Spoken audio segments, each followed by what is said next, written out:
Assalamualaikum warahmatullahi wabarakatuh. Selamat pagi sahabat upscale sekalian. Kembali lagi bersama Yaumil dan pada kesempatan kali ini Yaumil kembali akan membahas terkait dengan soal prediksi, soal-soal yang sering keluar dalam pelaksanaan uji kompetensi keperawatan. Dan pada kesempatan kali ini sahabat upscale sekalian, Yaumil akan bahas 10 soal yang sering keluar saat UKOM dan nanti akan Yaumil jelaskan bagaimana trik-trik dan cara untuk memahami soal-soal tersebut secara sederhana. Seperti biasa sahabat upscale sekalian, sebelum dimulai Yaumil mintakan dukungan sahabat upscale sekalian untuk klik tombol subscribe dan jangan lupa bunyikan loncengnya. Dan jangan lupa terus berikan masukan dan saran kepada kami di kolom komentar nantinya, agar senantiasa untuk kita update terus sahabat upscale sekalian berkaitan dengan konten-konten di bidang edukasi atau pendidikan. Baik sahabat upscale sekalian, untuk tidak berlama-lama lagi, kita langsung masuk saja pada soal yang pertama. Soal yang pertama berkaitan dengan spesialisasi keperawatan gawat darurat. Ini berkaitan dengan topik interpretasi analisa gas darah. Nah, sahabat upscale sekalian, soal mengenai interpretasi analisa gas darah ini lumayan sering keluar saat pelaksanaan uji kompetensi keperawatan, terutama untuk profesi nurse. Dan biasanya paling tidak ini keluar 1-2 soal di tiap-tiap uji kompetensi. Nah, pada soal yang pertama ini bunyinya sahabat upscale sekalian, seorang perempuan 52 tahun dirawat di rumah sakit dengan TB paru, disertai sesak napas dan adanya retraksi dinding dada. Hasil analisa gas darah pada pasien adalah pH 730, kemudian PCO2-nya 60 mm air raksa, PO2-nya 78 mm air raksa, dan HCO3-nya 30. Kemudian di pertanyaannya adalah apakah interpretasi nilai AGD pada kasus di atas, apakah A. alkaliosis respiratorik terkompensasi sebagian, atau B. asidosis respiratorik terkompensasi sebagian, C. alkaliosis metabolik terkompensasi sebagian, D. asidosis metabolik terkompensasi sebagian, atau E. asidosis respiratorik tidak terkompensasi. Baik sahabat upscale sekalian, sekarang kita masuk pada pembahasan soal yang pertama. Jadi, dalam penentuan interpretasi analisa gas darah, ada 3 elemen penting yang harus sahabat upscale dapatkan atau ketahui terlebih dahulu, yaitu adalah pH darah, kemudian PCO2, dan juga HCO3-nya. Jadi tentukan dulu, usahakan sahabat upscale tahu dulu berapa angkanya. Nah, sekarang pada kasus itu sudah diketahui bahwasanya pH-nya 7,30, terus kemudian PCO2-nya 60, dan HCO3-nya adalah 30. Nah, sekarang bagaimana cara kita menginterpretasikan nilai dari ketiga elemen ini? Sebelumnya Yaumil jelaskan kepada sahabat upscale sekalian sebuah peta seperti ini sahabat upscale sekalian untuk memudahkan sahabat upscale dalam memahami bagaimana cara mudah dalam menginterpretasikan hasil analisa gas darah. Ada di bagian kiri itu kita kelompokkan sebagai asidosis, di bagian tengahnya ada normal, dan yang di bagian kanannya itu adalah alkalosis. Dan 3 indikator untuk menentukan itu ada pH darah, ada PCO2, dan juga ada HCO3-. Ya. Nah, titik tolak atau titik tumpu kita dalam menentukan semuanya adalah pada nilai normal dari ketiga indikator ini. Ya, nilai normal pH darah itu di rentang 7,35 sampai dengan 7,45. Jikalau pH-nya kurang dari 7,35 masuk pada kelompok asidosis. Jikalau pH-nya lebih dari 7,45 maka dia masuk pada kelompok alkalosis. Nah, bagaimana dengan PCO2? PCO2 ini nantinya akan merujuk pada kondisi respiratorik. Ya, dikatakan nantinya masuk dalam kelompok asidosis jikalau PCO2-nya lebih dari 45. Sedangkan masuk dalam kategori alkalosis nanti jikalau PCO2-nya itu kurang dari 35. Nah, standar normalnya itu adalah di rentang 35 sampai 45 mm air raksa, ya. Standarnya adalah itu, dan ini agak sedikit terbalik sahabat Hardscape dibanding formula pH di awal. Kalau pH dari yang kecil ke yang besar, kalau yang PCO2 agak terbalik dari yang besar ke yang kecil. Ya, di PCO2 terbalik. Terus kemudian HCO3- nantinya akan merujuk pada kondisi metabolik. Di mana jikalau normalnya itu adalah di rentang 22 sampai 26. Dikatakan asidosis jikalau nilainya itu kurang dari 22 dan dikatakan alkalosis jikalau nantinya nilai tersebut lebih dari 26. Nah, demikian sahabat Hardscape sekalian, dasar untuk penentuan alkalosis dan asidosis. Nah, sekarang bagaimana kita bisa menggabungkan konteks dari asidosis atau alkalosis dengan indikator respiratorik dan metabolik. Jadi sahabat Hardscape sekalian, nanti dalam penginterpretasian penggabungan antara asidosis, alkalosis, dan respiratorik maupun metabolik itu dilihat dari kelompok di mana letak atau posisi pH-nya dan juga ditengok nanti dari indikator PCO2 dan HCO3-nya. Jikalau nilai pH-nya nanti berada di sebelah kiri masuk dalam kelompok asidosis dan PCO2-nya berada juga di sebelah kiri, maka interpretasinya adalah asidosis respiratorik. Nah, jikalau nanti kondisinya adalah pada pasien itu pH-nya lebih dari 7,45 dan nilai HCO3-nya lebih dari 26, maka itu disebut dengan alkalosis metabolik. Jadi demikian sahabat Hardscape, yang perlu kita ketahui adalah letak posisi pH yang bergandengan dengan letak posisi dari PCO2 dan HCO3-nya.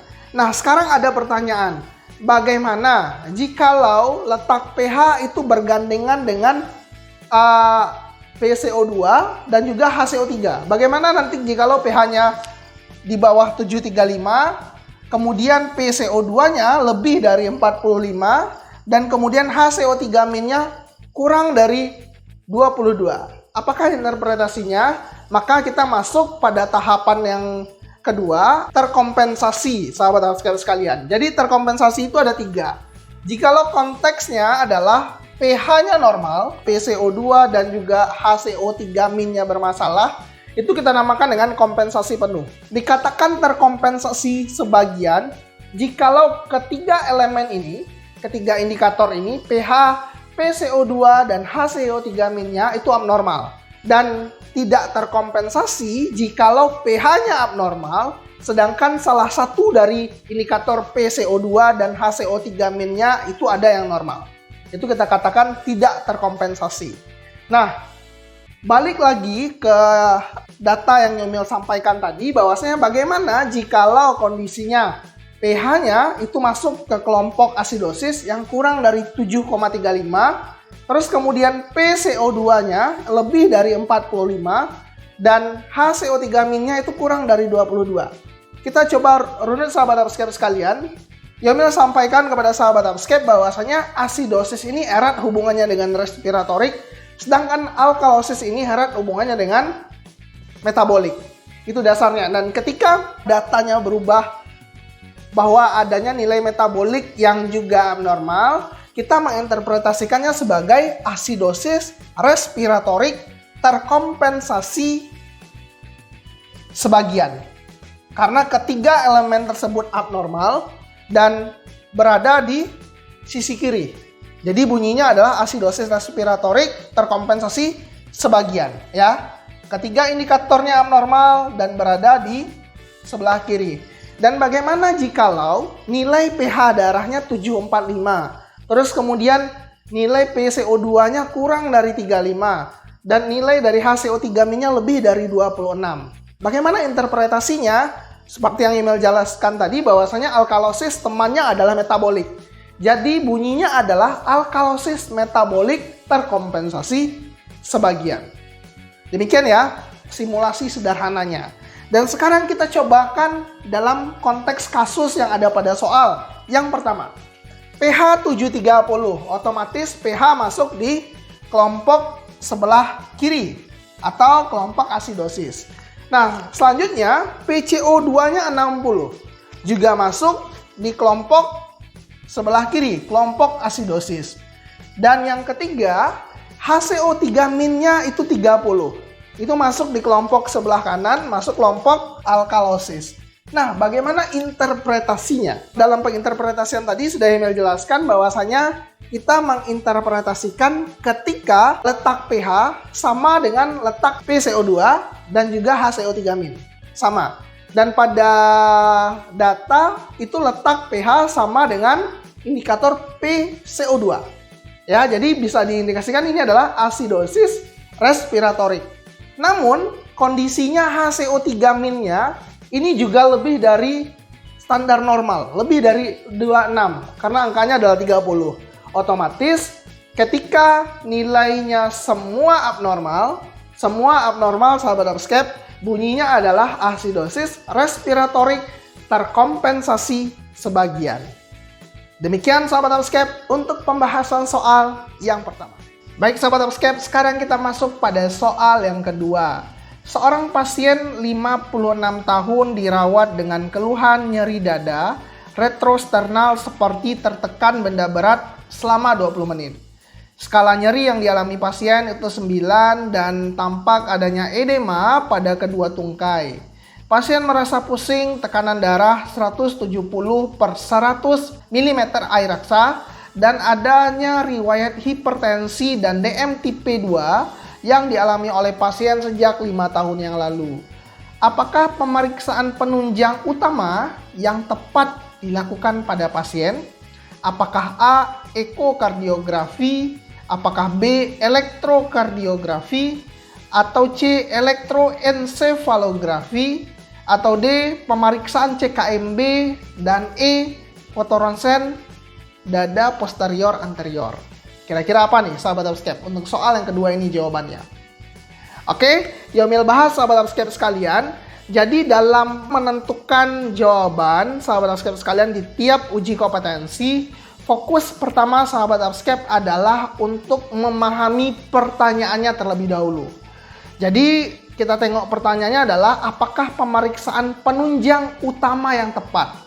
Jadi inti dari pertanyaan ini nantinya adalah untuk kita bisa menjawab pemeriksaan penunjang utama yang paling tepat ya, yang mungkin untuk dilakukan segera terhadap kasus pasien yang di soal nomor kedua ini.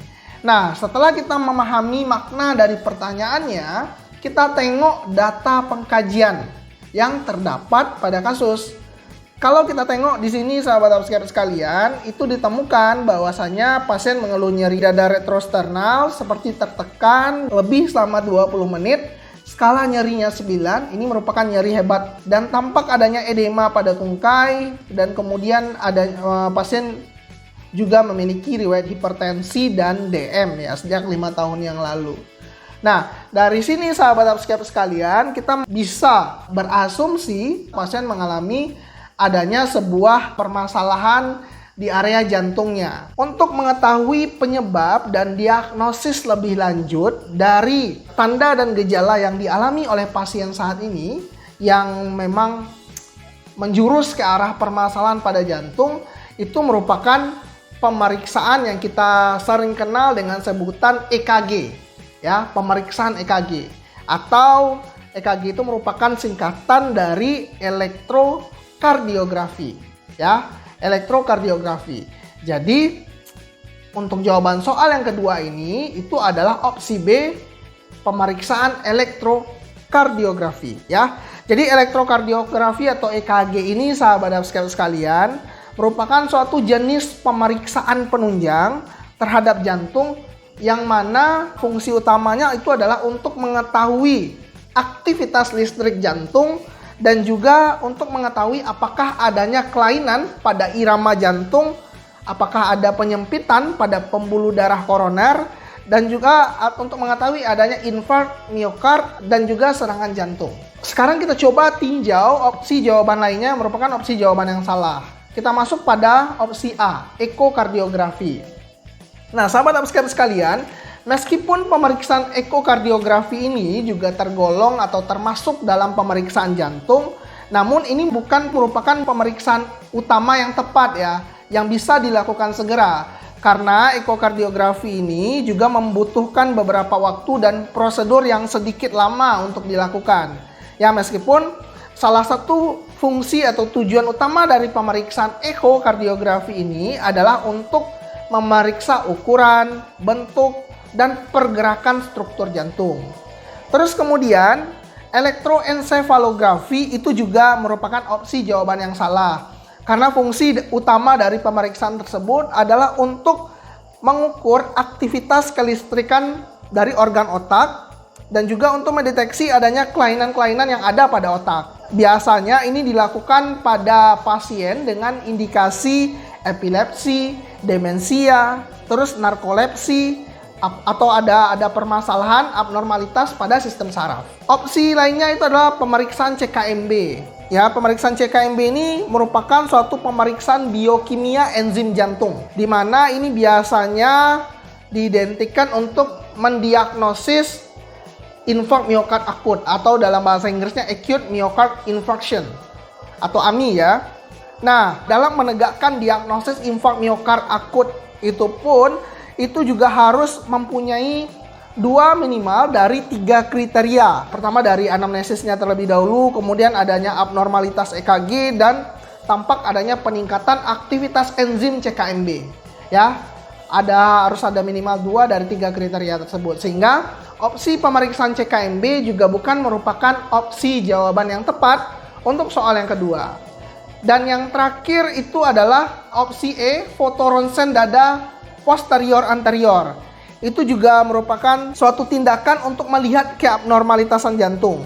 Tindakan ini juga dilakukan jika membutuhkan penegakan diagnosa lebih lanjut, tapi juga bukan merupakan pemeriksaan penunjang utama yang tepat untuk soal yang kedua.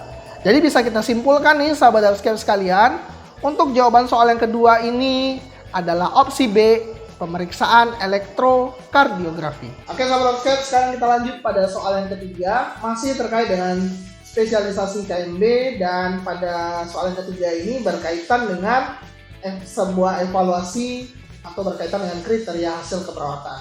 Pada kasus sahabat healthcare sekalian, diketahui seorang perempuan 45 tahun dirawat dengan neuropati diabetes. Pasien sering merasa haus, kemudian mengalami poliuri, kaki terasa kebas dan kesemutan, serta nilai gula darah sewaktunya mencapai angka 334 mg per dl. Hasil pemeriksaan monofilamen didapatkan lebih dari 8 titik tidak merasakan sensasi. Saat ini perawat memberikan terapi injeksi insulin 8 unit. Kira-kira apakah evaluasi yang diharapkan dari tindakan tersebut? Apakah A, dapat merasakan sensasi? Apakah B, urin output kembali dalam batas normal? Ataukah C, tekanan darah kembali dalam batas normal? Terus D, kadar gula darah dalam batas normal? E, rasa kesemutan berkurang. Seperti yang Emil sampaikan tadi sahabat healthcare sekalian di pembahasan soal yang kedua, dalam menentukan jawaban yang tepat di soal uji kompetensi, fokus pertama kali tertuju pada pertanyaan. Nah, yang ditanyakan adalah apakah evaluasi yang diharapkan dari tindakan tersebut. Evaluasi dari tindakan. Nah, karena pertanyaannya ada ujung tindakan, kita tengok sahabat healthcare sekalian, di soal yang ketiga ini, apa tindakan yang dilakukan oleh perawat ya. Seorang perempuan 45 tahun dengan neuropati diabetik, pasien sering merasa haus, poliuri, kaki terasa kebas, kesemutan, gula darah sewaktunya 334, pemeriksaan monofilamen didapatkan lebih dari 8 titik tidak merasakan sensasi. Nah ini dia data kuncinya. Saat ini perawat memberikan terapi injeksi insulin 8 unit. Jadi yang ditanyakan pada kasus itu adalah evaluasi dari tindakan perawat dalam pemberian terapi injeksi insulin 8 unit. Itu maksud atau makna dari pertanyaannya. Sehingganya kalau kita jawab secara konsep teoritisnya adalah evaluasi yang diharapkan dari pemberian terapi insulin itu adalah opsi D. Kadar gula darah atau glukosa darah itu kembali dalam batasan normal. Batasan normalnya adalah di bawah 200 miligram per del ya. Dan perlu yang saya jelaskan kepada sahabat upscale sekalian, salah satu tujuan utama dari pemberian terapi insulin itu adalah untuk menurunkan kadar gula darah pada penderita diabetes mellitus terutama secara cepat ya. Dari kerja insulin itu cepat ya. Dan juga cara kerja insulin itu membuat glukosa dapat diserap oleh sel dan dipecah menjadi energi. Sehingga itu tadi ya, efek akhir yang kita harapkan dari pemberian terapi insulin ini adalah nilai kadar gula darah atau glukosa darah pasien kembali dalam batasan normal. Sehingga untuk soal yang ketiga ini, sahabat upscale sekalian, opsi jawaban yang tepat itu adalah opsi D. Demikian sahabat upscale sekalian. Baik sahabat upscale sekalian, sekarang kita masuk pada soal yang keempat, diagnosis keperawatan. Seorang perempuan 40 tahun dirawat dengan riwayat DM tipe 2. Klien mengatakan badannya terasa lemah, lesu, sering merasa lapar, pusing, dan mengantuk. Saat ini klien mendapatkan drip insulin 2 unit per jam dengan kadar glukosa darah sewaktunya mencapai 434 mg per desiliter. Apakah diagnosis keperawatan yang tepat? Apakah A. Resiko ketidakstabilan kadar glukosa darah? Ataukah B. Ketidakstabilan kadar glukosa darah? Apakah C. Intoleransi aktivitas? D. Keletihan? Atau E. Defisit nutrisi? Nah sahabat upscale sekalian, pada soal yang keempat ini yang ditanya adalah diagnosis keperawatan yang tepat. Untuk bisa menegakkan diagnosis, kita mesti paham dalam penentuan data fokus yang mengarah nantinya itu pada data mayor dan data minor yang berdasarkan referensi SDKI atau batasan karakteristik di referensi Nanda. Nah pada kasus ini sahabat upscale sekalian, itu sebenarnya kita mendapatkan salah satu data kunci sekali ya, itu di kalimat terakhir bahwasanya saat ini klien mendapatkan drip insulin 2 unit per jam dengan gula darah sewaktunya mencapai 434 gram per desiliter. Ya, jadi kadar glukosa darahnya sangat tinggi sekali dan juga di awal dijelaskan pasien memiliki riwayat DM tipe 2. Nah, ini mengidentikan sahabat upscale sekalian masalah peningkatan kadar glukosa darah yang terjadi pada pasien ini sudah aktual. Punya riwayat penyakitnya dan tanda dan gejala itu juga tampak seperti badan pasien terasa lemah dan lesu, sering merasa lapar dan pusing dan disertai mengantuk. Dan juga utamanya sekali di sini adalah nilai glukosa darahnya itu sangat tinggi sekali, 434 mg per desiliter. Sehingga kita bisa menyimpulkan bahwasanya diagnosis yang tepat pada kasus soal yang keempat ini itu adalah opsi B, ketidakstabilan kadar glukosa darah. Nah sekarang Yomil akan coba tinjau beberapa opsi jawaban lainnya yang merupakan opsi salah ya. Pertama ada resiko ketidakstabilan kadar glukosa darah. Ini jelas salah sekali karena ini bukan potensial lagi ya, ini udah aktual. Ditandakan dengan adanya peningkatan kadar glukosa darah yang sudah tinggi sekali. Terus kemudian intoleransi aktivitas. Perlu Yomil jelaskan, meskipun pada kasus ini kita tampak adanya data pasien terasa lemah dan juga lesu, tapi ini bukan merupakan ciri khas dari masalah intoleransi aktivitas yang dialami pasien. Masalah intoleransi aktivitas itu diidentikan dengan adanya ketidakadekuatan energi pasien dalam melakukan aktivitas disertai dengan adanya abnormalitas TTV pada pasien saat atau sesudah beraktivitas ya. Itu di intoleransi aktivitas. Kalau keletihan ini juga bukan hanya keletihan lagi, ini udah masuk dalam area yang udah kompleks ya, yang disebabkan oleh abnormalitas kadar glukosa darah. Dan defisit nutrisi di sini juga tidak dapat kita tegakkan karena tidak adanya tanda atau data mayor ditegakkannya diagnosis ini, yaitu adalah IMT berada di bawah level normal atau underweight ya, atau kurus bahasa Indonesianya. Jadi di sini tidak ada data berkaitan dengan indeks massa tubuh, tidak ada yang berkaitan dengan adanya penurunan berat badan pada pasien, sehingga defisit nutrisi tidak tepat ditegakkan pada kasus soal yang keempat ini. Jadi Yomil simpulkan lagi, jawaban soal yang keempat yang tepat itu adalah opsi B, ketidakstabilan kadar glukosa darah. Baik sahabat Upscape, sekarang kita lanjut pada soal yang kelima masih berkaitan dengan KMB, dan kali ini topiknya berkaitan dengan derajat luka bakar. Seorang pasien 24 tahun dirawat dengan luka bakar pada kedua ekstremitas atas dengan persentase luas 18%. Luka bakar mengenai sebagian dermis, folikel rambut, dan kelenjar sebasea masih utuh, kulit tampak merah, lecet, melepuh, dan bengkak. Apakah derajat luka bakar yang dialami oleh pasien berdasarkan kasus? Apakah A derajat 1, B derajat 2A, C derajat 2B, D derajat 2C, atau E derajat 3? Kira-kira apa nih sahabat sekalian?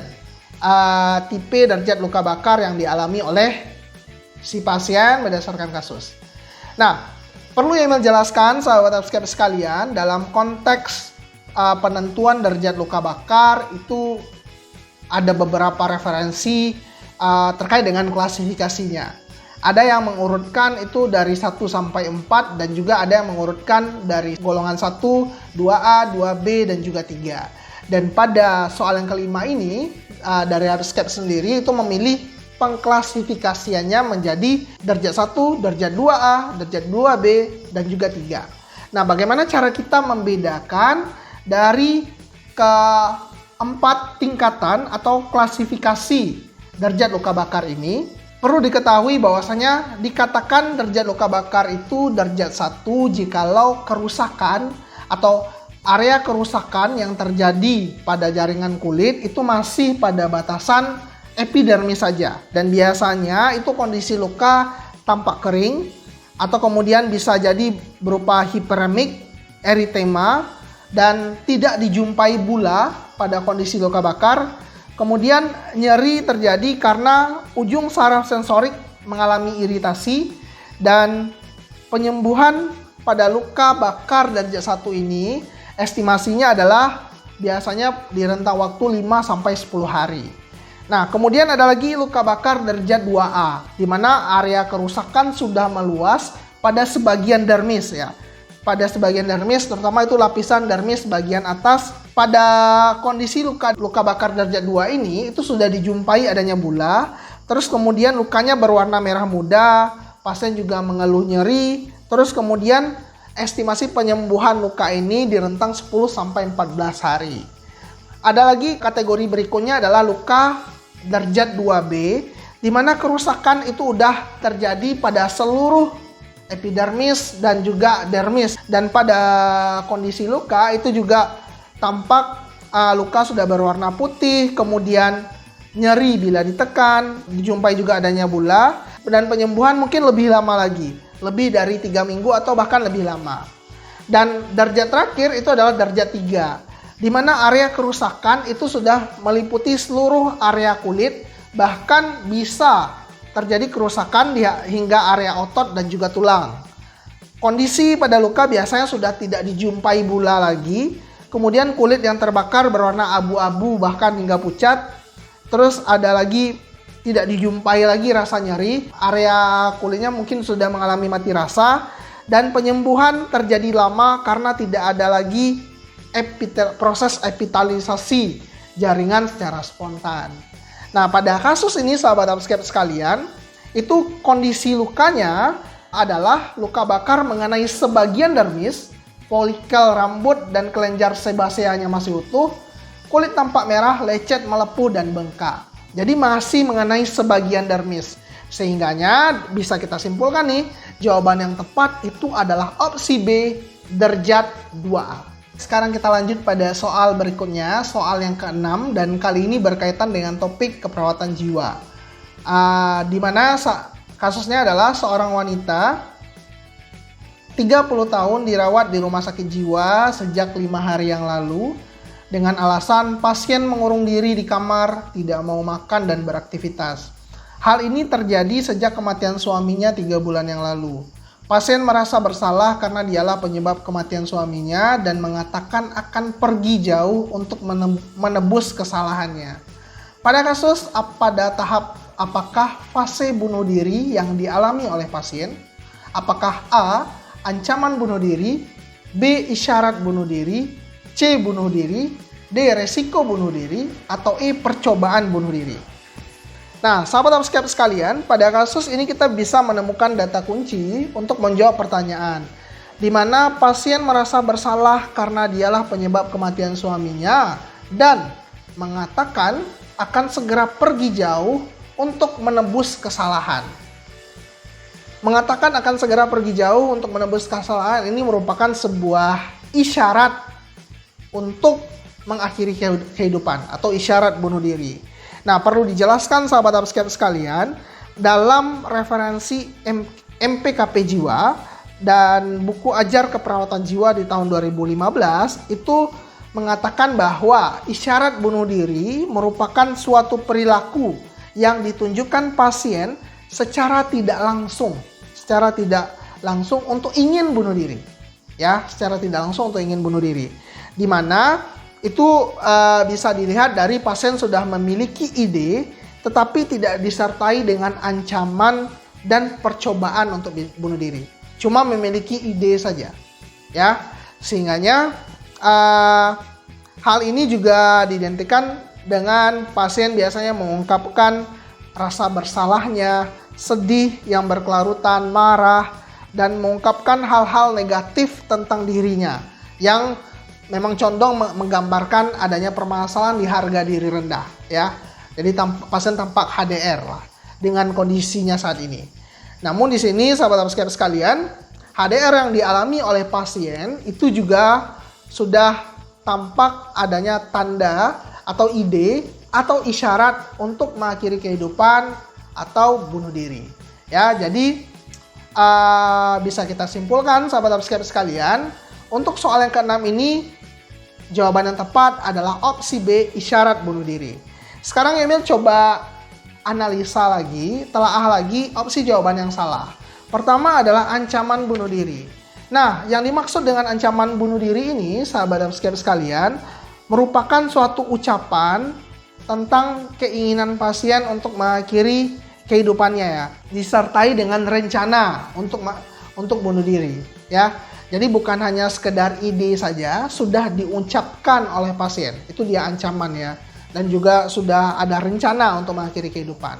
Terus kemudian ada lagi memang bunuh diri, ini memang sudah terjadi kondisinya. Ada lagi risiko bunuh diri, ini merupakan tahap sebelum terjadinya proses bunuh diri, ya, merupakan salah satu masalah keperawatan juga. Dan yang percobaan bunuh diri itu merupakan salah satu tindakan yang dilakukan pasien dan ini sudah pada tahap menciderai diri. Pada kasus tadi sekali lagi yang saya sampaikan sahabat upscape, itu pasien masih hanya memiliki ide di mana pasien mengatakan akan segera pergi jauh untuk menembus kesalahan. Sehingganya bisa kita simpulkan jawaban yang tepat adalah opsi B, isyarat bunuh diri. Demikian sahabat upscape sekalian. Baik sahabat upscape sekalian, sekarang kita masuk pada soal yang ketujuh berkaitan dengan topik penilaian GCS. Seorang perempuan 49 tahun dirawat dengan DM tipe 2.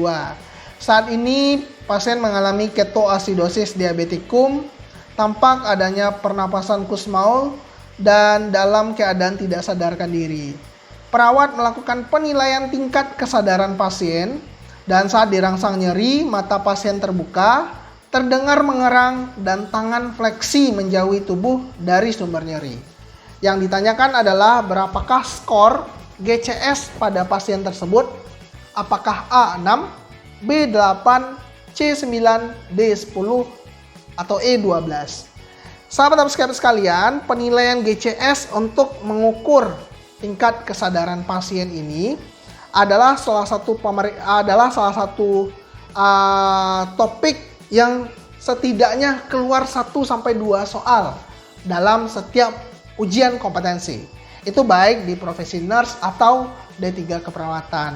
Nah, pada penilaian GCS ini ada 3 indikator yang kita nilai. Ada eye atau mata, verbal atau ucapan, dan juga motorik atau respon anggota gerak pada pasien. Dan di mana dari ketiga elemen penilaian tadi itu masing-masing ada skornya. I maksimal itu skornya 4 dan minimal skornya 1. Verbal maksimal skornya 5 dan minimal skornya 1.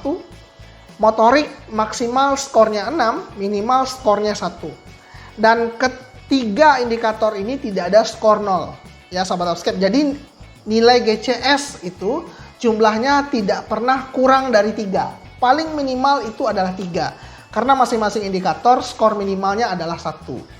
Nah, makin rendah skornya itu mengidentikan dengan makin rendahnya tingkat kesadaran pasien ya. Tingkat kesadaran pasien. Jadi kondisi pasien biasanya makin lebih buruk ketika skor GCS-nya makin lebih rendah. Ya. Dan sekarang Yaumil akan jelaskan terlebih dahulu apa perbedaan dari masing-masing indikator penilaian tadi. Pertama I. I itu seperti yang Yaumil jelaskan rentangnya dari 1 sampai 4. Dikatakan 4 jikalau mata bisa terbuka secara spontan ya. Mata pasien bisa terbuka secara spontan. Dikatakan nilainya 3 jikalau mata pasien terbuka saat diberikan perintah verbal. Perintah verbal. Kalau skornya 2, mata terbuka ketika diberikan rangsangan nyeri ya. Kalau 1 itu tidak ada respon. Ya, tidak bisa membuka mata sama sekali. Ya. Meskipun telah diberikan rangsangan apapun. Terus kemudian verbal. Dikatakan skornya 5 jikalau orientasinya baik ya. Dan pasien mampu berbicara. Terus kemudian skornya 4 ketika pasien tampak bingung, disorientasi ya. Terus kemudian skor 3 jikalau pasien mengucapkan kata-kata yang tidak tepat. Biasanya kata-kata diucapkan secara acak ya dan juga tidak tepat. Dikatakan 2 jikalau kata-kata yang diucapkan pasien itu tidak jelas ya, seperti mengerang atau merintih. Dan dikatakan 1 jikalau tidak ada respon. Nah, kalau motorik itu skor tertingginya adalah 6. Dikatakan 6 jikalau pasien dapat bergerak sesuai perintah yang diberikan. Dikatakan 5 jikalau pasien mampu melokalisir nyeri. Dikatakan 4 jikalau respon pasien menarik ya, ketika diberikan rangsangan nyeri, pasien memberikan respon menarik. Seperti contoh ketika diberikan rangsangan pada ujung jari, biasanya pasien menarik tangannya untuk menghindari sumber nyeri. Dikatakan 3 jikalau kondisi pasien adalah fleksi normal atau dekortikasi. Dikatakan 2 jikalau kondisi pasien adalah ekstensi abnormal atau deserebrasi. Dan dikatakan 1 jikalau tidak ada respon. Dan pada kasus ini sahabat Upscape sekalian, itu kita bisa melihat data bahwasanya saat dirangsang nyeri mata pasien terbuka. Ini skor I-nya adalah 2 ya. Mata terbuka saat diberi rangsangan nyeri. Terdengar mengerang, ini verbalnya skornya juga 2 seperti yang Yaumil jelaskan tadi. Dan tangan fleksi menjauhi tubuh dari sumber nyeri. Ya, menarik ekstremitas dari sumber nyeri. Ini motoriknya adalah 4. Nah, dalam penentuan nilai GCS kita menambahkan nilai dari masing-masing indikator tadi. I 2, verbal 2 dan juga motorik 4 sehingga ketika ditotalkan adalah 8. Jadi bisa kita simpulkan nih sahabat Upscape sekalian, jawaban yang tepat untuk soal yang ketujuh itu adalah opsi B 8. Demikian sahabat Upscape sekalian. Baik sahabat Upscape, sekarang kita masuk pada soal yang ke-8 berkaitan dengan diagnosis jiwa. Seorang pasien 48 tahun dirawat di rumah sakit jiwa sejak 5 hari yang lalu. Pasien tampak murung, sering menunduk saat dikaji. Pasien mengatakan merasa tidak berguna dan tidak mampu melakukan apapun. Keluarga mengatakan pasien bersikap seperti itu sejak 2 tahun yang lalu. Apakah masalah keperawatan yang tepat pada pasien? Apakah A. harga diri rendah situasional, B. isolasi sosial, C. halusinasi, D. waham, atau E. harga diri rendah kronis. Nah sahabat Upscape sekalian, seperti yang Yaumil jelaskan tadi bahwasanya dalam penegakan diagnosis yang kita harus ketahui itu adalah data kunci atau data fokus yang ada pada kasus ya, yang mengarah pada diagnosis tersebut ya. Nah, pada soal yang ke-8 ini, sahabat Upscape sekalian, kita memperoleh data bahwasanya saat ini pasien tampak murung dan sering menunduk. Ini bisa mengindikasikan pasien mengalami HDR atau juga mengalami isolasi sosial. Kita lanjut lagi. Saat dikaji, pasien mengatakan merasa tidak berguna dan tidak mampu melakukan apapun. Nah, ini merupakan salah satu data khusus dari masalah harga diri rendah. Dan juga sahabat upscape sekalian, ketika kita menegakkan diagnosis harga diri rendah, ada lagi pembagiannya. Apakah dia masuk HDR situasional ataukah HDR kronis. Nah, di kasus ditambahkan lagi datanya, di mana keluarga mengatakan pasien bersikap seperti itu sudah 2 tahun yang lalu. Ya, jadi sudah 2 tahun yang lalu mengatakan bersikap seperti itu. Kalau kondisinya itu sudah lebih dari 6 bulan, maka HDR-nya yang tepat itu adalah HDR kronis. Jikalau kurang dari 6 bulan, ya, kurang dari 6 bulan itu masuk ke dalam kategori HDR situasional. Jadi bisa kita simpulkan nih sahabat upscape sekalian, dari data-data pengkajian yang terdapat di kasus soal yang ke-8 ini, pasien merasa tidak berguna dan tidak mampu melakukan apapun, dan keterangan keluarga juga menambahkan bahwasanya hal ini sudah terjadi sejak 2 tahun yang lalu. Dari data-data ini, kita bisa simpulkan bahwa jawaban yang tepat itu adalah opsi A, harga diri rendah situasional.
Baik sahabat upscape, sekarang kita masuk pada soal yang ke-9 berkaitan dengan imunisasi. Seorang bayi 1 bulan dibawa ke puskesmas untuk diberikan imunisasi. Ibu mengatakan pada saat bayi baru lahir, anak sudah diberikan imunisasi HB0 dan BCG oleh bidan. Apakah jenis imunisasi yang tepat diberikan pada bayi saat ini? Apakah A. DPT1, B. HB1, C. BCG2, D. HIB1, atau E. polio 1? Nah, kira-kira apa jawabannya nih, sahabat subscribe sekalian? Terkait dengan jenis imunisasi yang tepat berdasarkan usia anak. Nah, perlu Yomil jelaskan, sahabat subscribe sekalian, kalau soal yang tipikal jenis imunisasi ini bisa dikatakan juga lumayan sering keluar pada saat uji kompetensi, baik itu nurse maupun D3 keperawatan. Dan cara mudah untuk menghafal jenis imunisasi ini, teman-teman bisa lihat tabel yang kami berikan berikut ini. Nah, pada tabel tersebut, sahabat subscribe sekalian, itu tampak jenis-jenis pemberian imunisasi pada kategori usia anaknya dan kemudian rute pemberiannya serta dosisnya seperti apa, ya. Dan pada kasus sahabat subscribe sekalian, itu usia anak itu sudah sampai 1 bulan dan sebelumnya sudah diberikan HB0 dan BCG. Kalau kita tengok pada tabel, imunisasi yang tepat diberikan selanjutnya itu adalah imunisasi polio 1, ya. Imunisasi polio 1.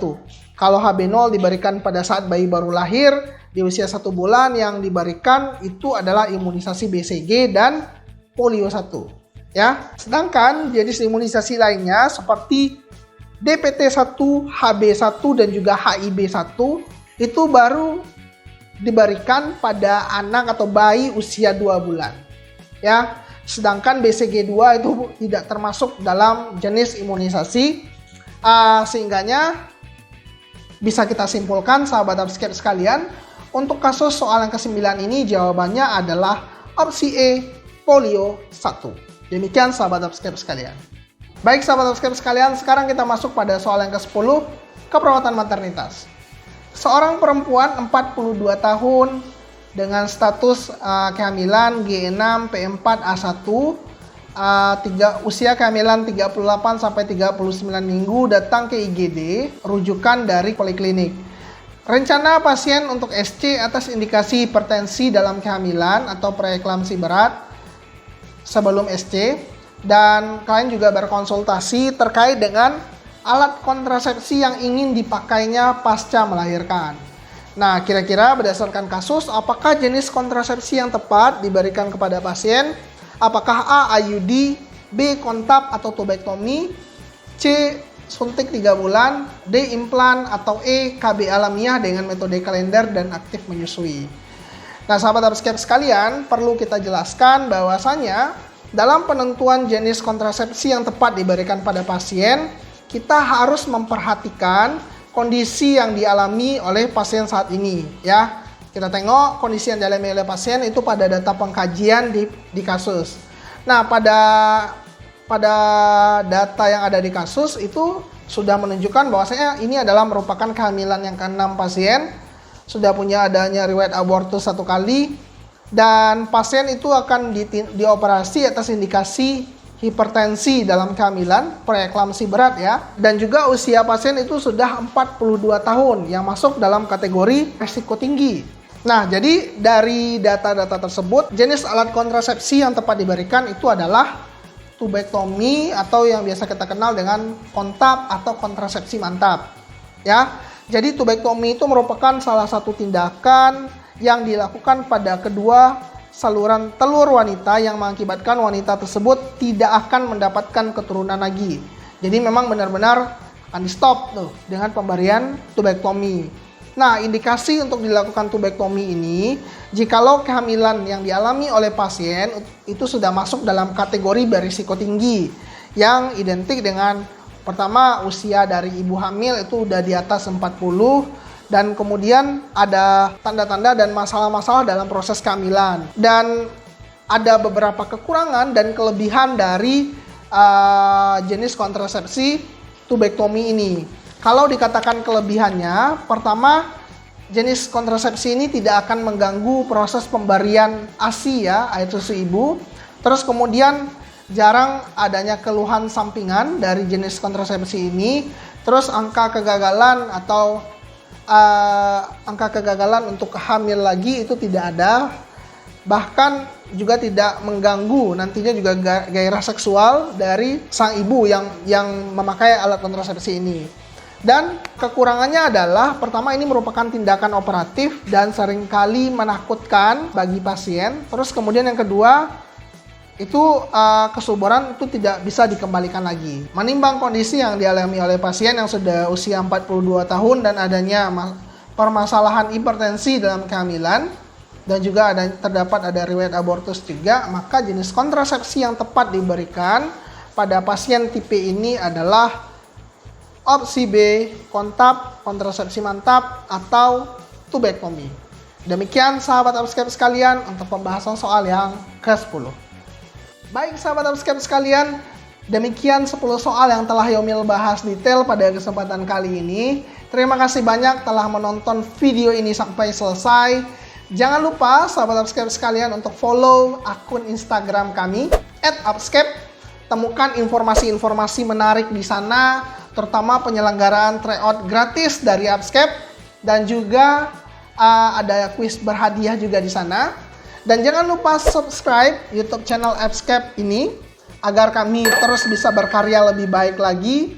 Jangan lupa like dan share video ini ke teman-teman sejawat kita lainnya agar kita sama-sama bisa meningkatkan angka kelulusan uji kompetensi perawat di periode Juli 2020 nanti. Oke sahabat Upscape, sampai jumpa di pertemuan berikutnya. Assalamualaikum warahmatullahi wabarakatuh.